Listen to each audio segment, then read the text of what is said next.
Welcome back to episode number 10 of Off the Rip. That means that we're into double digits, people, and we're going to be here for quite a long time. This episode has actually been delayed, so I had been dropping weekly on a Thursday. We had got up to episode number 9, and I had taken a break before episode number 9 had come out because we went away for holidays. When I came back, I was like, I'm going to hit the ground running. Ain't nobody going to see this coming. That's how I thought I was going to behave when I came back about approaching the podcast. Very quickly, I realized that it was a little bit different. Came home from holidays, had a lovely fresh spell of momentum, felt fresh, felt relaxed, and felt ready to do some good work. And week 1 came by, did some good work. Week 2 came around, got slapped in the face a couple times by the work. And I think that's pretty natural. You know, I thought about it a lot at the time. And I had been recording some footage, just kind of looked back on it last night. And I was like, God, I was so dialed in on the first week that I came home. And who would have thunk that after being away for 2 weeks, relaxing, resting, thinking, and preparing for work when you come home, that you would be in a good place for that first week? Well, it turns out that I didn't. And by the second week, I was slapped in the face with the reality that this is going to be a long period of work. It's not like you come home, you do a week, and everything's great and fun, and then it's back to normal, you know? And I think the thing is normal. That normality can be tricky. It can be hard to understand and also hard to approach, but hard to build a normality, you know?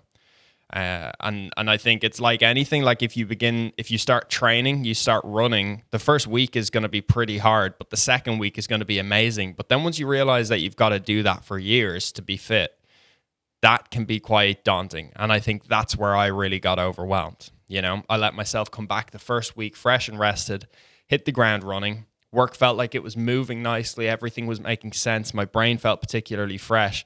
And then come the second week, it was the realization that I'm not out of the weeds, you know? It's still going to be hard and it's still going to take a lot of time and a lot of effort. And I think that's also a beautiful thing. But as I just said, that's the norm, you know? That's normality. And I'm definitely guilty of looking at the grass being greener on the other side. And for me, that's, you know, being in Sicily for 2 weeks. The grass was certainly greener over there. And it was. It actually was greener. But it's not. It wouldn't be green if that was normal, you know? And I think no matter how great you make your job or how great you make your life over time, if it stays consistently as great as it is today, that greatness will become normal. And once greatness becomes normal, you have a bit of a problem. Because how do you top that? You know, how do you top creating a great, amazing life for yourself? And when that great, amazing life becomes normal and it becomes the same thing you do every day, everything inside that greatness is normal and normalized to you. Like, what do you chase at that point? And as humans, I feel like we are designed to chase. At least I feel like I am. Sorry, pulling my gun down. I feel like I'm designed to chase. And I think we all are. Like, we came from people that used to chase around animals and food for a living when we were younger, you know? I say when we were younger as if I was doing that when I was fucking 6. It wasn't. But some of us were years upon years upon years ago. And chasing that thing that makes something different, I think, is important to strive towards. It's important to have that North Star that you say, this is what I'm doing and this is what's going to change my life. Whether that means you become more fit, you become more financially stable, you become more successful in your life, you become more fulfilled. People often chase that thing. You know, it's like, I'm going to get my college degree and get a good job, and that job is going to bring me money, and that money is going to bring me security. And once I have security, I'm going to have a family. Or it's a case that I'm going to start going to the gym, because if I go to the gym, I'm going to get a good body, then I'm going to get chicks, then I'm going to have an Instagram page, and then I'm going to be a rich PT. A lot of these are coming back to money, but I think that's a huge thing that we all chase as a human species, you know? It's kind of inherent in us because we chase value, and money is a quantifiable source of value, you know? You can quantify how successful somebody is against somebody 9 times out of 10 based on how much money they have. And that might mean that the person with lots of money is emotionally successful, but if they had to flee the country, they're probably going to get on better. And when I say flee the country, I just mean like if you needed to go on a quick holiday, or if you needed to fly to somewhere, you had family in the US and somebody passes away and you have to go to the funeral, the person with more money is going to be easier able to get there. So money is a tool, and money enables these things. And inherently, I want some money because of the fact. But that normality is great, and normality can be dangerous. And it's something that I'm thinking about quite a lot at the moment, as to breaking the cycle every once in a while and changing your environment can actually like inspire you and fuel you a little bit more. And I say that like I've discovered this. It's very commonly known. People often say that, you know, whether it's you take a career break and you go try something different, or you go explore and travel to kind of fulfill that, like that desire for exploration and change. It's something I find gives me a lot of energy. I feel way more in sync with myself when I do things like that, because everything's new, you know? Like I take for granted so much in my day-to-day life that it makes it kind of hard sometimes, because I forget how great and how lucky I have it. And then I'm in my head and I'm worried about all of these external factors where realistically none of them are within my vicinity, and none of them are going to drastically change or impact my life, even on a year horizon. But it's easy to get bogged down in those things when you've nothing external that's exciting. And when you're traveling, and for me personally, when I'm in another country or I'm doing something different, that to me is very externally stimulating, and internally, because I'm thinking a lot, I'm ruminating about different things, and I'm preoccupied. And I'm going to tell a little story about this and how I find the literal black and white comparison. So I came home from holidays, everything was good, I was working, things were going nice and smoothly. And then I came to the second week, and I had quite a big project, something that I had never done before. And I had said yes to about a month prior to going on holidays, and everything got delayed. Anyways, the week following my return from holidays was pure crunch time. It was like we had to get all the prep done for pre-production.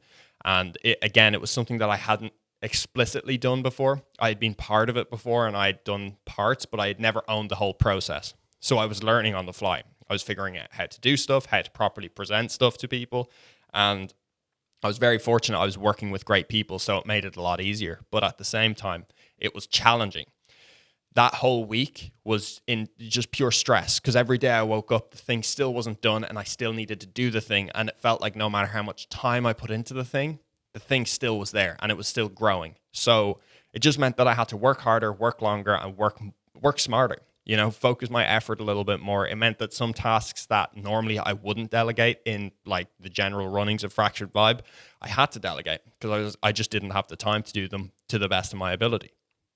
So fast forward to the week that we shot the project, everything went super. You know, we got there, and on the day it was great. And then after the 2-day shoot, and then at the days after that, it was all about the editing process. And for me, it was such a busy time, because I had 3 big projects. I had a documentary that was due. I had like this video that I'm speaking about right now. I'm not naming it explicitly because it's not out yet. It's still in the work in process. But and I had another big video that I had to do for somebody, and I was so stressed because I didn't know how I was going to do all these things. I was looking at them and I was judging the amount of time that they all take, and I was like, I only have so many hours in the week and so many days in the week. Because I had to get it done and I had deadlines, I became a machine. I was so efficient. I was blocking out hours. I was putting in like 15 minutes that I was actually adhering to, whether that was like a 15-minute walk, which I found was really helpful to just realign my focus. 15-minute NSDR. Shout out to Dr. Huberman. He's been keeping me energized and sane the last couple of weeks. And overall, it just felt like a lot of work, a very large volume of work, but met with structure and met with deadlines and routine. It felt like a breeze. And I felt great. I was like, everything, again, my mind was so sharp. Everything was just falling into place. The work that I was producing, I was really happy with. And it felt very tangible. It felt like I had these 3 big projects. And in my mind, if I was to get those 3 done, that would be the success. And fast forward to Friday, I had everything done. And it was great. It was a really good week. I felt good every day of the week too. You know, Monday through to Friday, I was waking up excited to work. And that's not a feeling that I feel that often, which I worry about sometimes, because I do think There were points in my job that I loved what I was doing, and that feeling I think can be quite fleeting. Not to catastrophize, but I found it. This week, everything was moving along super smoothly. Fast forward to this week, it's the complete opposite. So all of these projects have been finished. I put in all the work last week, and I've created so much time in my schedule because these things were taking up so much time. But at the same time, as I mentioned, I had to delegate tasks that weren't super important to me. So now I don't have to worry about them anymore. And the only reason I was able to delegate those and take my ownership off of them was because I was met with this bigger task that I couldn't actually fit these things in. That's what it took for me to realize I don't need to be doing these things. I was able to push them off. And now this week that I don't have the big projects filling up my schedule, I've so much more time, which sounds great. And it is great. But on the flip side, for me personally, now I find myself even more stressed and even more concerned. And my quality of work is almost decreasing. And I don't know what, there has to be something psychologically about this. It's like, I know Parkinson's law is a thing where the work will expand to the timeline allotted, and that's definitely happening, but more from like an emotional perspective. Nothing feels as fulfilling, nothing feels as rewarding or as exciting, and it's almost like last week I was on a bender, and everything was just unreal. The music was lit, the food was great, the drinks were flowing, and this week I'm in rehab. That's what it feels like. It's like, I'm looking around and I'm like, what do I do with myself? And there's so much stuff that I can do. There's so many things that I need to do, should do, and get to do. But yet, coming off of last week, I feel like I've just come off of the booze. And it's all crumbling down around me. And that's an extreme catastrophication of the situation. And that's fine because I'm trying to be a little bit funny here. But it is interesting to me because this is something that I find happens to me so frequently. It's like a cycle. I do a lot of work, I do really good work, and then this shift in momentum happens, and these opportunities that I don't foresee start to arise. Like this week, I've had a load of like interesting and exciting calls with people and different projects and ideas that I've always been interested in, starting to get a little bit of life injected into them, which is amazing. But that's also super scary because for me, I look at those things and now I think that's time that I'm going to have to spend on them. But if I had a week like last week, how do I fit all these things in? I just caught myself doing what I shouldn't have been doing, but I did fit them in last week, so it'll be fine.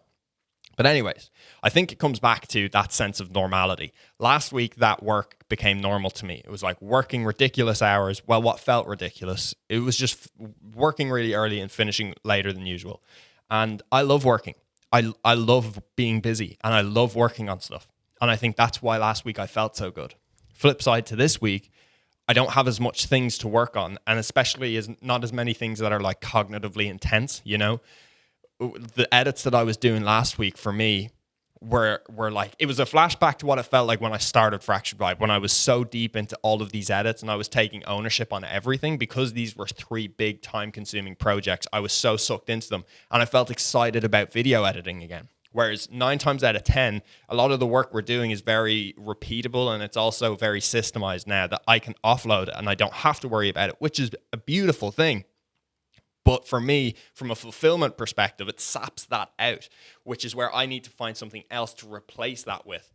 And that's the change and that's the loop that I need to break in the sense of normality, is my roundabout way of getting here.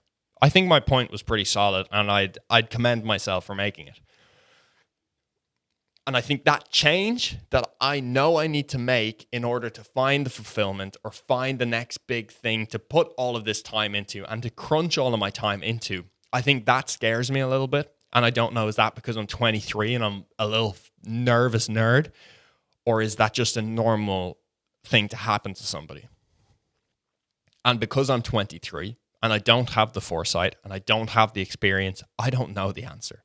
And sometimes I get so fixated on wanting to know whether I'm right or wrong before I go into something. And, I'm a big believer in you have to break things to figure out how to fix them. But sometimes breaking things gets tiring, when you're constantly breaking things. And I feel like, fuck, like 9 times out of 10, I'm trying something different or trying something new and it gets rejected in some way or form. And then I start to doubt myself and doubt my ability to do the thing, although I did the things to get me to where I am now. Deeper issues, look in the mirror and tell yourself you're a cool guy. Is the advice that I would give to somebody if they just said what I said. And I gave it back to myself in a third person format, which is worrying. But yeah, that's what's been going on with me. And I think I'm just being really conscious and trying to think like, what am I doing some days, you know? You come in, punch the clock, and then I think that I've created a 9 to 5 for myself. And I'm like, that was never the point. But again, that's become normal to me. When I was working a 9 to 5, loosely 9 to 5, I wouldn't classify it as a 9 to 5. But when I was working a proper job, I say this isn't a proper job. It doesn't feel like a proper job because, anyways, that was like that feeling of show up, do the work, finish the day, and park it. I never really experienced that because I was so invested in the company too. Whereas now it's like you work 24/7, I suppose, because it's always on your mind naturally. And I'm happy that it is, because if it wasn't, I'd probably be slipping up. And I know that I work really hard, but sometimes it's just to know, it's for me to know that because I think I can always be working harder. And I think that I'm always leaving something on the table. And I also think that I could be doing so much more and so much faster and being more efficient. But then I have to slap myself and remind myself that I'm 23 and it's okay to not be always on your A game and to not always be doing the best work. It's all about time, you know. If you can have a couple of those days in a year, it's fine. But if those days start to be the majority over the average day, then you run into a problem. And the minute that it becomes super normal and you're in that cycle of do X, do Y, do Z, stop, do X, do Y, do Z, that's the problem. I think when the days become linear and they become extremely filled and focused, it's very rewarding at like a basic level because you come in, you complete the task, and you leave. But the real work for me is when I come in, I'm stressed out of my mind trying to figure something out, and that thing might take 20 minutes, or maybe it takes a couple of days worth of like work and testing and researching and trying to figure stuff out. And I also have a bad habit of over-explaining and over-exaggerating things that I'm speaking about because I find it helps me understand them. But possibly I'm making the ideas bigger in my head, and you might be guilty of that too. I do it quite a lot. You know, it'll be a simple fix, but I'll think of all the roundabout ways that I could do it because I don't want to do the thing. And that's just glorified procrastination.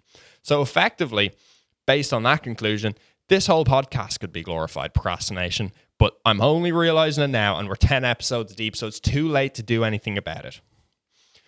I'd said the last episode that I was going to have some guests on, and it just hasn't happened yet. I haven't set up the actual space to be fulfilling of guests. I don't have a two-cam setup yet, firstly.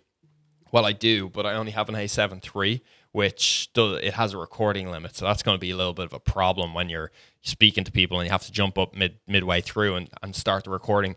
And secondly to that, I'm confused as to how I will set this up, because if you've been watching these episodes, you might notice that every time I shoot them, the set changes, and I can't help myself but look at stuff and adjust things. And like even today, I'm not even sat on the couch. The couch is just behind me. I'm actually sat on a stool in front of the couch because it helps give a bit of depth, and I feel like it makes me look more focused. Whereas before, it felt like I was just part of the wall behind me.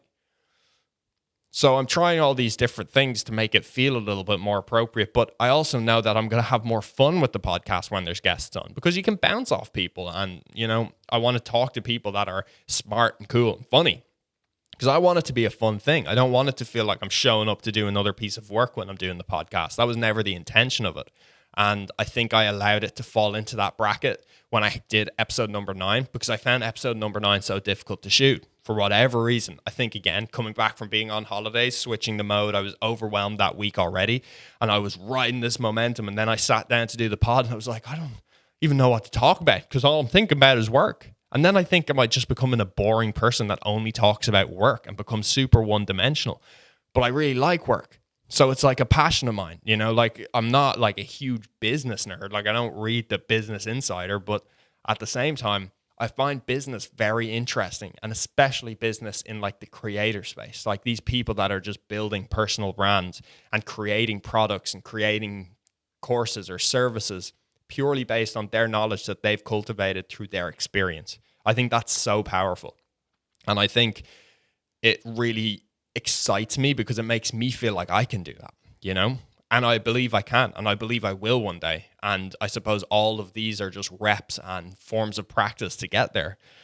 Because I don't think by any means that I have anything super interesting to share right now. You know, like I haven't lived a very long life yet, but I feel like for myself to look back on these episodes and for anybody else in a similar position or somebody that might resonate with me, because I have these conversations with so many people, you know, they might be shorter, they might be over a coffee or a call or just going for a walk, but I feel like it's the conversations across the board that I typically have with people is like, you know, how do you create stuff, making things, staying disciplined, staying focused, figuring out how to have a balance of that in your life. And I enjoy talking about those topics because they're constantly on my mind. It's something I ruminate about quite a lot. So to be able to put that into like a verbal essay in the form of the ramblings of a 23-year-old on a podcast is pretty fun. I'm very lucky that I can do it. And I would be disappointed in myself if I didn't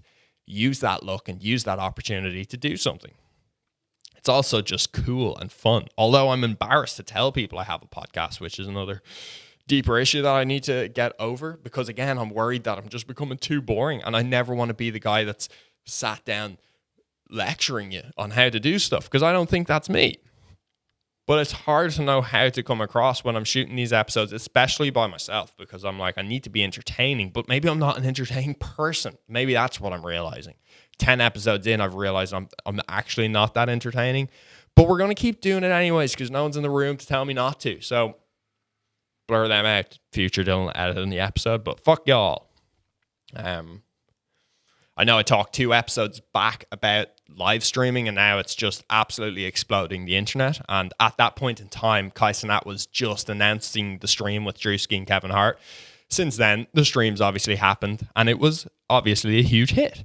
But I actually was listening to another streamer speaking about just how much streaming has evolved. And he was saying back in 2019, you know, if you were getting 20,000 viewers, you were like the biggest streamer on the planet. 20,000 recurring viewers. So that's like an average of 20,000 viewers per stream.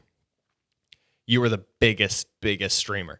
Now, like these streamers are getting like close to 1 million views per consistently. Like even Speed, I show Speed, he's a streamer, but he's in Europe at the moment for the Euros. He did a stream yesterday where he was in Milan going to meet Zlatan Ibrahimovic. And it had like 220,000 viewers when I clicked onto it. And he was just in the car, like talking to the chat and talking to the driver. Like this whole thing is insane. And part of me wonders, is it just that people are so bored with their own lives that they just put these things on constantly? Like I've never watched a stream. I watch stream clips and I watch the YouTube videos that they make from the streams. I've never watched a full stream, but I couldn't imagine watching it because it's just these guys, like there's 5, 6, 7, 8 hours worth of a stream. And in that period of time, there's so much things that can't be constantly interesting. Like Kai Cenat for me is the GOAT right now, but he does a fantastic job at keeping it interesting. But he also doesn't really do IRL streams where they're walking around or driving places because there's so much variable in that. Like you can't dictate whether the drive is going to be entertaining. But that's almost like what people tune in for because they're like, this is just him. That's him. And I'm just with him because it's a live stream. I'm just in the car with Speed, for example. And yeah, it's pretty crazy to see how it's growing. And I don't think it's stopping anytime soon. Like to go from 20,000 being like the top dog back in 2019 to 2024, people averaging like 200,000 views on a like not that entertaining of a stream. That's crazy. Mind-boggling numbers, again, as I compared it to YouTube a couple of weeks ago. It's huge. And since actually the Kai Cenat and Drewski Kevin Hart collab, he collabed with Mr. Beast. Again, the biggest YouTuber in the world. And he sees like this is a huge platform for me to get on. And it's Mr. Beast. And also he's at a point now where he can just do whatever he wants, you know? He's spending like $3.5 million per YouTube video he makes on average. 3.5 million like per video, and go onto his channel and look at how many videos he's done in the past year. It's insane. But it's a reaffirmation that, you know, the creator space and the creator economy is only growing, and it's only going to continue to grow, because it seems that every second day there's new creators popping up that are exploding, like Daniel Dallin. I'm not sure how you fully pronounce that name, so apologies, sir, if you listen to this. Highly doubt it. But he's just started making these POV vlogs where essentially it's a really raw vlog of him just doing business. And he seems to run like an order fulfillment company where now from my very ape-like understanding of his business model, it seems that he connects suppliers directly to the client or to the provider. Other way around. He connects suppliers directly to the seller.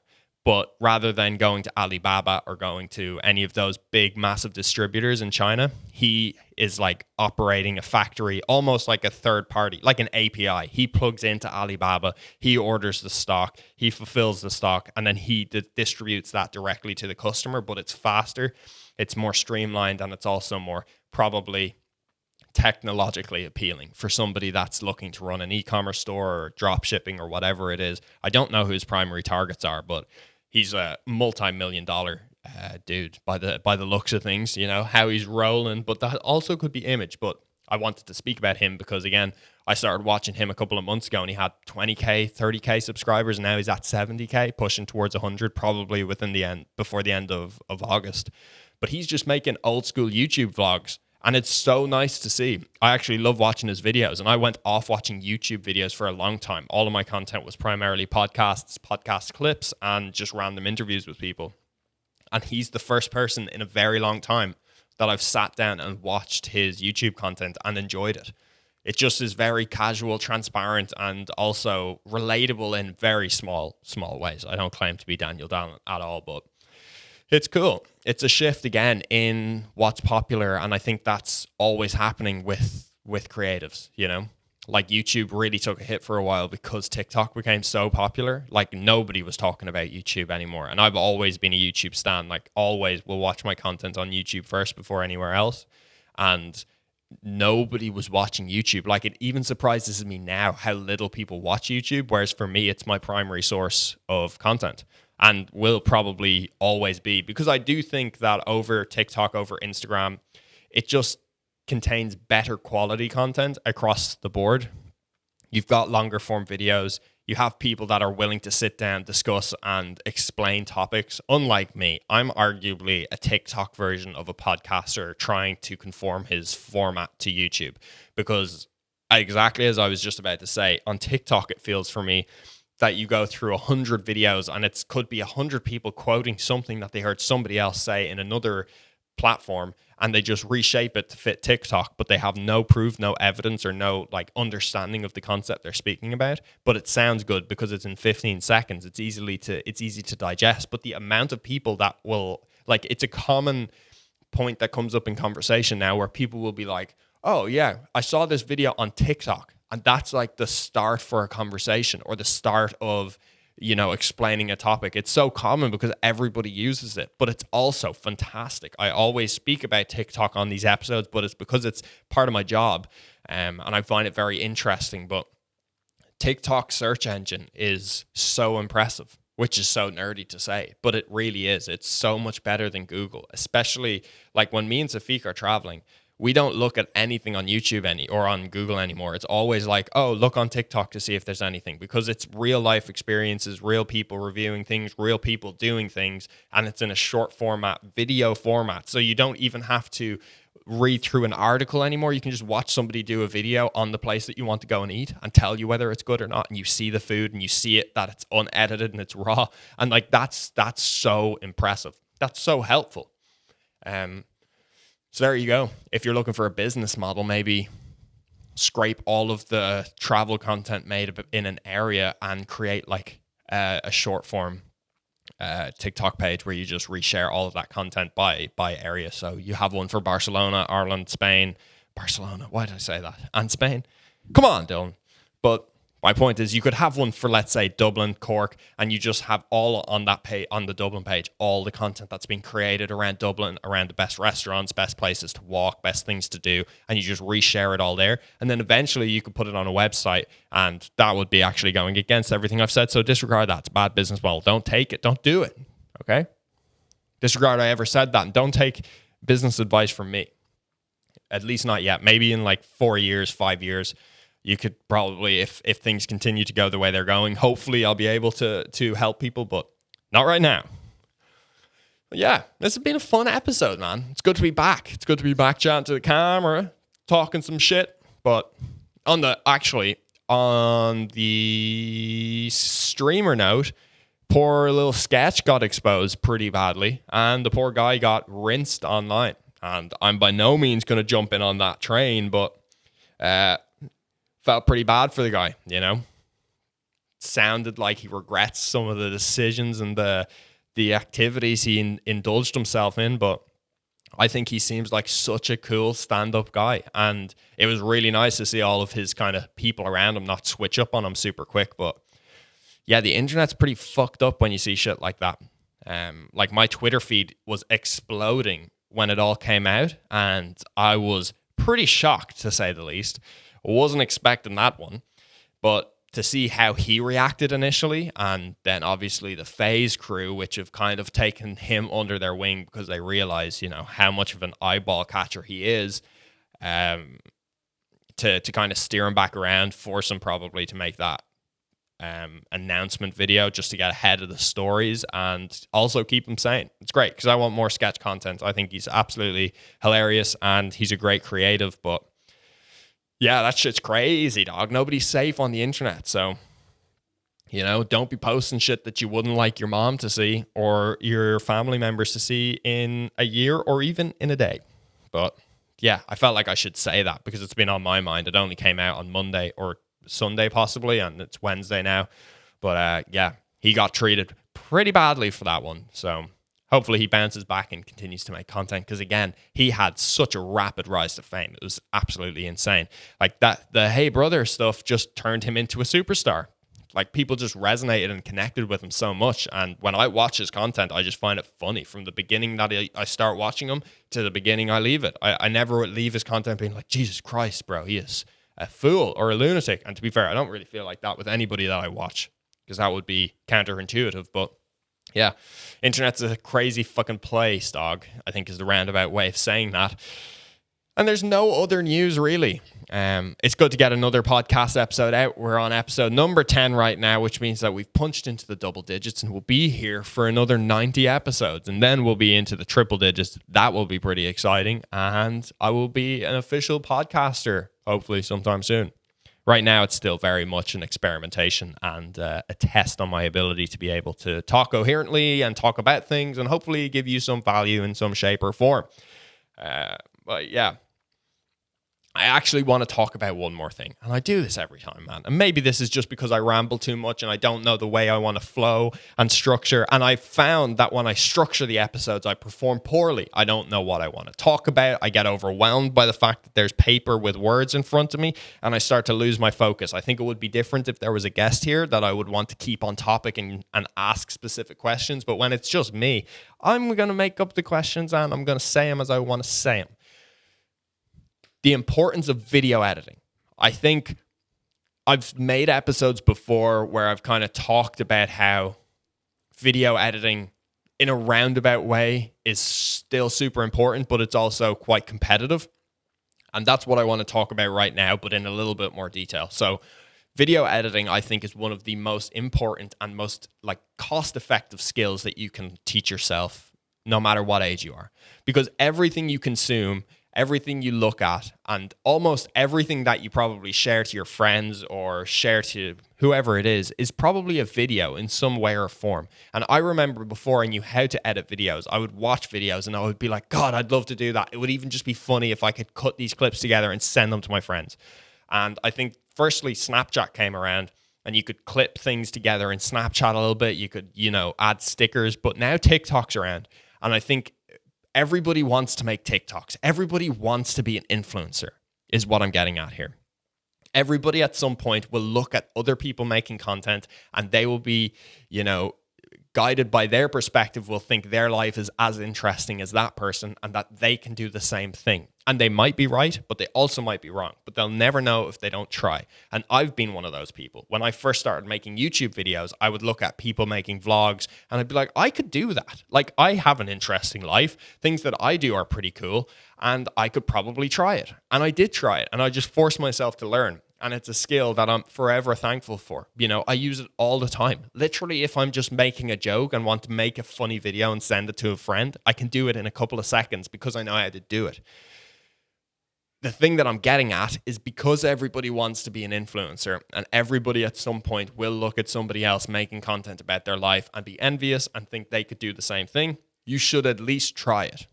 You should at least figure out how to edit videos because it's so accessible now. CapCut is by far the best editing software that I've seen released in the past 5 years. It's integrated seamlessly to TikTok because TikTok own it, but it's so simple and so intuitive to use. It's a no-brainer. It's free, firstly. It's optimized for your phone, secondly. And thirdly, if you want to be a pro, you can get it on your laptop. And I use it sometimes on my laptop. There's so many features in CapCut that absolutely trump features in the big paid-for softwares like Adobe, DaVinci Resolve, Final Cut.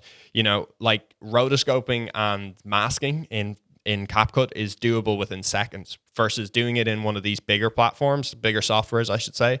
It takes so much time. It's such a pain in the ass, but yet we still use it instead of using CapCut, which makes no sense. From an efficiency point of view and from a ease to use point of view, CapCut is superior in every realm. But what I'm getting at is you should try and learn how to edit videos. Whoever you are, you should at least clip together something, whether it's a family holiday, you go on a trip with your boyfriend or your girlfriend, you want to create a nice video, do it because it's something you'll look back on and you'll be so thankful you've done it. I've never created a video and rendered it and had it sat on my drive and thought, fuck, I wish I didn't make that video, ever. No matter how cringy it was, no matter how weird it was, how embarrassing it was, I'm still super happy I made it because it's a memory that's created into this piece that'll live forever. And that's beautiful. So figure out how to video edit. There's so many tutorials on YouTube. You could probably learn how to edit a basic video within 30, 40 minutes if you just follow the tutorial and actually put the work into practice as you're watching it. That's exactly how I learned how to do it. And I don't think I'm a video editing mastermind by any means, but I think I have some decent chops.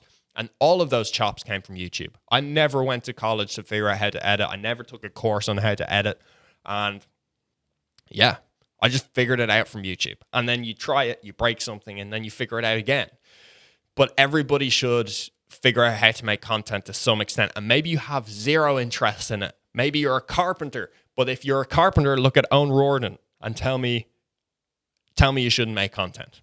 Because I would say if you spoke to that fella, he'd say it's changed his life. And he makes some of the best content in Ireland, in my opinion. But I'll leave you at that because I think I went on a nice little tangent to finish it off, which is normal from me. But yeah, hoping to start making YouTube videos again, people. I'm saying that at the very end of the episode because I don't think many people will see this and it won't scare me as much, but I'm exactly that person that I just discussed where I'm looking at my life and on the flip side, I'm thinking my life is too boring to make videos of. But then if I was having my life like 2-3 years ago when I was making YouTube videos, I would have been like, oh my God, if only I had Dylan's life now, I would make way more YouTube videos because it would be more interesting. He has an office, he can shoot stuff whenever he wants, but yet I'm here now and it feels the adverse. It feels more bland and more boring, like I don't have anything to say or anything interesting to say. And I think that's just a battle that I'm engaging with myself in some hand-to-hand combat.